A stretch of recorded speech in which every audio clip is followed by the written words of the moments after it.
Donald Trump's 25% tariff on Canadian imports was delayed, but that didn't mean tensions had cooled. Canada wasn't about to sit back and watch its economy take a hit. Provinces wasted no time fighting back, and their strategy was anything but passive. The question now is, was this a smart counterattack or a reckless gamble? British Columbia was the first to act. As a critical gateway between the U.S. and Alaska, BC didn't wait for Ottawa's approval. Premier David Eby made it clear, "We will not stand by while our economy is under attack. If Washington continues to impose tariffs, we have strong measures to respond."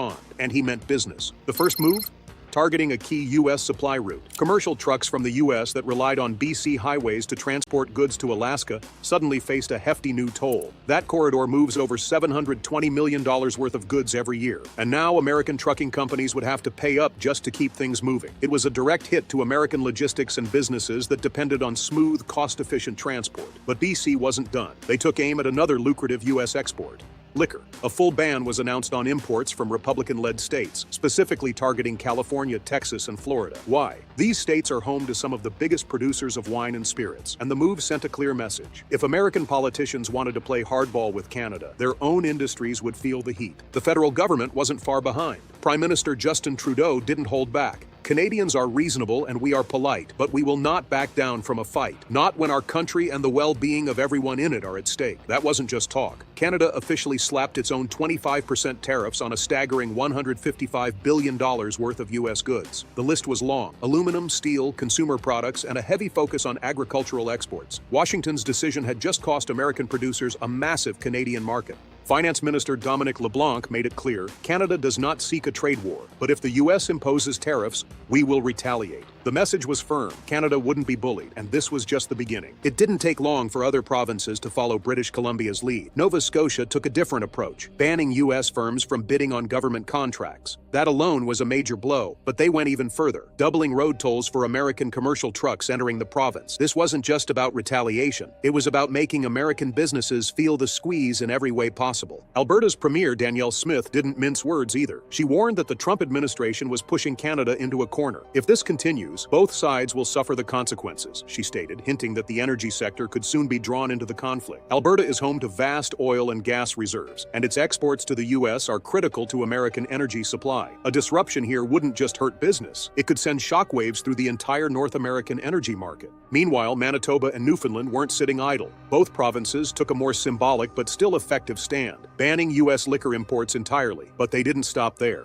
They began reviewing trade contracts with American suppliers, looking for ways to cut ties and reduce dependence on the U.S. for key goods. The reaction across Canada wasn't just limited to government action. Businesses joined in too. Across the country, Canadian companies and everyday consumers started making their own statement, boycotting U.S. products, shifting supply chains away from American manufacturers, and increasing economic pressure on the United States in ways that went beyond government policy. This wasn't just about slapping tariffs on each other. Canada was shifting its entire trade strategy. Under the Comprehensive and Progressive Agreement for Trans-Pacific Partnership, CPTPP, Canada had already been strengthening its exports to Japan, Australia, and Southeast Asia. Now, with the U.S. becoming an unreliable trade partner, that shift was accelerating. Trade Minister Mary Young was clear about Canada's new direction. "We are building a trade ecosystem that is less dependent on the U.S., she stated. And it wasn't just Asia that was in focus. Canada was also leveraging its relationship with Europe under the Comprehensive Economic and Trade Agreement, CETA. With the U.S. market under threat, Canada was expanding exports to Europe, making use of tariff-free trade opportunities that would help stabilize its economy amid the growing trade conflict with its southern neighbor. The government wasn't just hoping businesses would make the shift. They were actively supporting the transition. Financial incentives were rolled out, helping Canadian businesses look beyond the U.S. market for their exports. The message was clear. Canada was preparing for a future where it didn't have to rely on America for trade. This wasn't the first time tensions like this had erupted between the two countries. Canada had seen this playbook before. Back in 1982, the softwood lumber conflict kicked off when the U.S. accused Canada of unfairly subsidizing its timber industry. That battle dragged on for decades, with legal fights at the World Trade Organization, WTO, and repeated clashes over trade policies. And more recently, in 2018, Trump's administration had already tested Canada's patience. That year, tariffs on Canadian aluminum and steel sparked a retaliatory wave of tariffs from Canada, hitting politically sensitive U.S. exports, especially agricultural goods from key swing states. The goal? To make American lawmakers feel the pain and force them to rethink their approach. But this time, things felt different. This wasn't just about individual tariffs. Canada was now thinking long-term, realigning its entire trade strategy to be less vulnerable to U.S. decisions. And if America thought Canada would simply back down and take the hit, they were in for a rude awakening. For decades, Canada's economy had been deeply intertwined with the United States. The two countries shared the largest trading partnership in the world, with billions of dollars worth of goods and services flowing across the border every single day. But now, that relationship was on the brink of collapse. Canada's leaders knew that their country could no longer afford to be dependent on a single market, especially one that was becoming increasingly unpredictable. One of the biggest moves Canada made in response to Trump's tariffs was shifting its trade focus to other global markets. The Comprehensive and Progressive Agreement for Trans-Pacific Partnership,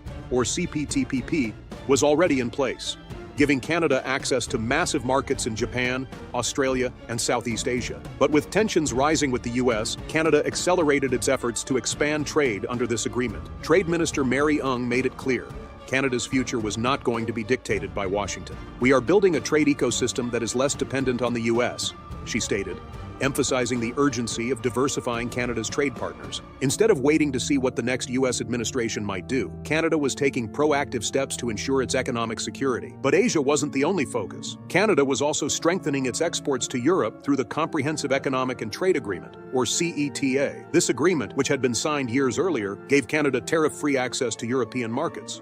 Now, with trade with the U.S. becoming increasingly unreliable, businesses were looking to Europe as a safer alternative. The Canadian government wasn't just sitting back and hoping companies would make this shift on their own. To speed up the transition, financial incentives were rolled out, helping businesses find new buyers and establish stronger trade relationships outside North America. Companies that had been heavily reliant on the U.S. were now being encouraged to explore partnerships in Europe and Asia, reducing their dependence on a country that was becoming more of a risk than a reliable partner. But while Canada was securing its global trade future, it was also holding on to a powerful bargaining chip: energy. The United States had long relied on Canada for essential resources: oil, natural gas, electricity, and even uranium. In fact, more than 50% of U.S. crude oil imports came from Canada. It was a relationship that Washington couldn't afford to ignore. As tensions escalated, Canadian officials began quietly discussing what would happen if that supply were cut off. It was a move that would shake the entire North American energy market. The U.S. had built its energy infrastructure around Canadian oil, relying heavily on Alberta's oil sands and the pipelines that carried crude across the border. If Canada decided to redirect its oil and gas exports to other markets, it would leave the U.S. scrambling for new sources, ones that wouldn't come cheap. The possibility of Canada cutting off energy exports wasn't just economic, it was deeply political. The U.S. had accused Canada of unfair trade practices before, but if Ottawa played the energy card, it would shift the balance of power dramatically. The last time the world had seen a major energy standoff was when Russia leveraged its gas supply against Europe. Could Canada use the same strategy against the U.S.? It wasn't just oil and gas that were in question. Electricity was also on the table. Ontario, one of Canada's largest provinces, was already considering halting power exports to U.S. states like Michigan, Minnesota, and New York. If that happened, over 1.5 million Americans could be plunged into darkness, facing an unprecedented energy crisis. Unlike oil, which could be sourced from other countries at a high cost, Canadian electricity was not something that could easily be replaced. The clean hydropower generated in Quebec and Manitoba was a crucial part of the U.S. energy mix. Cutting off that supply would force U.S. states to turn to dirtier, more expensive alternatives, leading to skyrocketing electricity prices and potential blackouts. Washington was starting to realize just how much power Canada actually had in this conflict. While Trump had framed his tariffs as a way to make America less dependent on foreign trade, his actions had done the opposite. Instead of weakening Canada, he had forced the country to become more independent and more willing to push back. The pressure was mounting, and American lawmakers were beginning to panic. The reality was that the U.S. was not prepared for a serious trade war with its northern neighbor. Every time Canada retaliated, it hit the U.S. where it hurt. Canadian officials weren't just focused on punishment, though. They were making long-term moves, ensuring that the country's economy would no longer be tied to U.S. policies. One of the biggest changes was Canada's decision to prioritize liquefied natural gas, LNG, exports to Europe. With the U.S. imposing tariffs on Canadian steel and aluminum, Canada needed a new way to strengthen its industrial sector. Expanding LNG exports was the perfect solution. Europe was already looking to reduce its dependence on Russian gas, and Canada had the resources to become a major supplier. If projects like LNG Quebec were revived, Canada could double its LNG exports, putting it among the top LNG exporters in the world. This shift wouldn't just boost the economy, it would also solidify Canada's position as a key energy player on the global stage. Of course, there were challenges. Shipping LNG from Canada to Europe was significantly more expensive than importing from the U.S. Transporting LNG across the Atlantic took 13 to 15 days compared to just 5 to 7 days from American ports. The costs would be higher, and European consumers would feel the impact. But for many European governments, the trade-off was worth it. Dependence on Russian energy had proven to be a geopolitical nightmare, and Canada was seen as a far more reliable partner. Foreign Minister Mélanie Joly summed it up. Exporting LNG from Canada not only helps the EU reduce reliance on Russia, but also creates a sustainable partnership between Canada and Europe. It was a calculated move, one that would reshape Canada's energy exports and further weaken its dependence on the U.S. market. All of these shifts were happening fast. Canada had gone from being an economy deeply tied to U.S. trade policies to a country actively rewriting its economic future. And while the short-term impact of Trump's tariffs had been painful, the long-term consequences for the U.S. could be far worse. A new movement was sweeping across the country. Social media was flooded with calls to reject American products. The hashtag #BoycottUSA went viral, with Canadians posting pictures of shopping carts filled with local alternatives. Some stores even started labeling products with small Canadian flags, making it easier for consumers to avoid buying from American brands. It wasn't just an online trend, it was having a real impact. Canadian families were canceling their trips to the U.S., a decision that was felt almost immediately by American tourism hotspots. Normally, millions of Canadians would cross the border each year for vacations, shopping trips, or just weekend getaways. But that was changing fast. WestJet, one of Canada's largest airlines, reported a 25% drop in bookings for flights to the U.S. airports that were used to seeing a steady stream of Canadian travelers noticed a sharp decline. The numbers were alarming. An estimated $2.1 billion loss to the U.S. tourism industry, hitting hotels, restaurants, and local businesses hard. The impact didn't stop at tourism. U.S. retail chains that depended on Canadian customers started seeing sales drop. Shopping malls in border towns like Buffalo and Seattle, which had long relied on Canadian visitors, saw empty parking lots where they would usually be packed with Ontario and British Columbia license plates. It was a domino effect. The fewer Canadians who traveled to the U.S., the less they spent in American stores. The less they spent, the more American businesses suffered. And when businesses suffered, jobs were lost. Within months, an estimated 14,000 U.S. jobs had disappeared as a direct result of the economic shift. American lawmakers were beginning to take notice. At first, many had assumed that Canada's retaliation wouldn't amount to much, but now they were being flooded with calls from businesses demanding answers. Some politicians tried to downplay the damage, insisting that the U.S. economy could handle the losses. Others, especially those from states that relied heavily on Canadian trade and tourism, were growing more vocal. Governors from Michigan, New York, and Minnesota began calling for a reassessment of the tariffs, warning that their states were facing serious economic consequences. The reality was setting in. Canada was one of the U.S.'s biggest trade partners, and its absence was being felt across multiple industries. While Trump's administration had initially framed the tariffs as a way to strengthen the American economy, the numbers were starting to tell a different story. Meanwhile, back in Canada, the reaction wasn't just economic, it was personal. The idea that the U.S. could so easily impose harsh tariffs on its closest ally had struck a nerve. It wasn't just about business anymore, it was about sovereignty. Trump's comments suggesting that Canada could become the 51st state had only fueled the fire. What may have been meant as a provocative remark was taken as an insult. In response, Canadian politicians, businesses, and everyday citizens doubled down on efforts to show that Canada was not just another extension of the U.S. and flags appeared in more places than ever before. Canadian-made products became a source of pride. Campaigns like "Canada is not for sale" gained momentum, reminding people that their country was independent and strong enough to stand on its own. This surge of nationalism wasn't just symbolic, it was actively shaping policy. While politicians in Washington were arguing over the long-term benefits of the tariffs, Canada was making real changes to ensure it wouldn't be caught off guard again. Beyond trade agreements with Europe and Asia, Canada was also investing heavily in domestic manufacturing. More government contracts were being given to Canadian suppliers, ensuring that jobs and production remained within the country. The shift was gradual, but the long-term goal was clear. Canada was moving toward an economy that was less dependent on the U.S., and energy remained one of Canada's biggest bargaining chips. The possibility of cutting off oil, gas, and electricity exports to the U.S. was still on the table, and American energy companies were becoming increasingly anxious. Ontario's threat to halt electricity exports to Michigan, New York, and Minnesota was particularly alarming. If it followed through, over 1.5 million Americans could be plunged into darkness. The fear of an energy crisis was becoming more real, and U.S. officials were beginning to realize just how much leverage Canada actually had. In response, some American energy companies began looking for alternative sources, but shifting away from Canadian energy wasn't easy. Canadian oil was deeply integrated into the U.S. supply chain, and refineries were built specifically to process it. Finding replacements wasn't just expensive, it was nearly impossible in the short term. Across Canada, political parties were pushing new trade agreements that would strengthen economic ties with Europe and Asian markets. The Comprehensive and Progressive Agreement for Trans-Pacific Partnership, CPTPP, was proving to be a lifeline. Canada was rapidly expanding exports to Japan, Australia, and Southeast Asia, ensuring that its industries had alternative markets for their goods. Meanwhile, the Comprehensive Economic and Trade Agreement, CETA, with Europe was gaining renewed attention. Canada was leveraging its access to tariff-free European trade to build long-term partnerships that could offset losses from the U.S. market. For Canadian businesses, the message was clear. The U.S. was no longer the only game in town.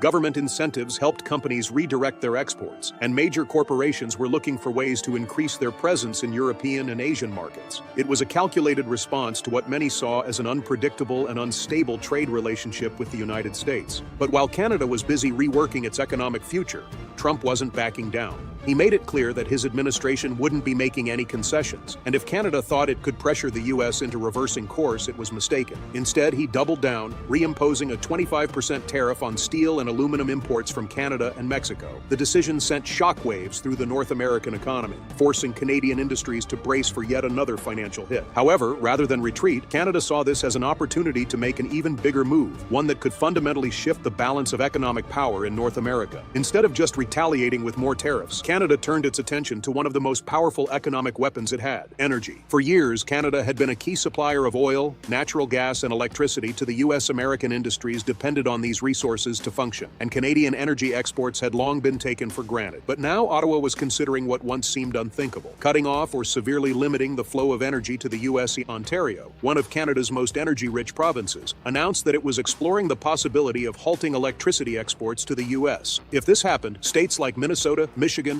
and New York would be hit hard. Over 1.5 million Americans relied on Canadian electricity, and if that supply was cut off, it could trigger blackouts, price spikes, and a major energy crisis. Hospitals, businesses, and everyday Americans would feel the effects almost immediately. And that was just the beginning. Alberta, home to Canada's vast oil sands, had already started shifting its oil exports toward new markets. Canada had long been the largest foreign supplier of oil to the U.S., but now, with increasing tensions, there was growing interest in redirecting those resources to European and Asian buyers. The expansion of the Trans Mountain Pipeline meant Canada could increase its oil exports to Asia, making it less reliant on American refineries. Liquefied natural gas, LNG, was also becoming a major factor. The European Union was actively looking to reduce its dependence on Russian gas, and Canada saw an opportunity. Shipping LNG from Canada to Europe was more expensive than importing it from the U.S., but the long-term benefits of a stable energy partnership were worth the cost. If Canada could establish itself as a key LNG supplier to Europe, it would further reduce its economic ties to the U.S. while strengthening its position on the global stage. The possibility of an energy shift wasn't just an economic concern for the U.S., it was a political nightmare. American industries that relied on cheap Canadian resources were now faced with rising costs and potential shortages. Oil refineries, auto manufacturers, and steel plants that had been built with Canadian imports in mind were suddenly realizing that those resources might not be so easy to secure in the future.